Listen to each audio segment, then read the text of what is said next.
What makes you a good student? I engage in conversation with classmates. What makes you a bad student? I talk over the teacher and interrupt them. What makes you a good student? Listen to the teacher. What makes you a bad student? Playing with my friends when I'm not supposed to. What makes you a good student?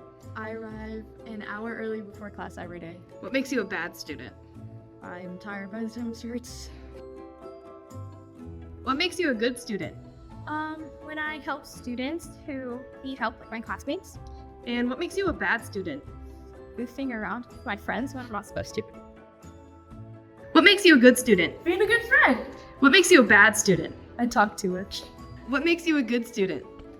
Well, I try to do my best to listen in classes. What makes you a bad student? I don't know.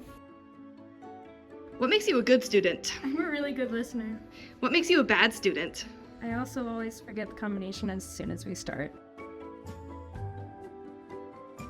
What makes you a good student? I work very well with other people. What makes you a bad student?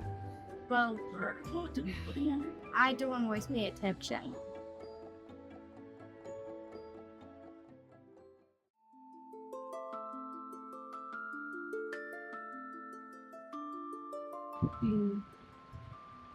We've got work to do.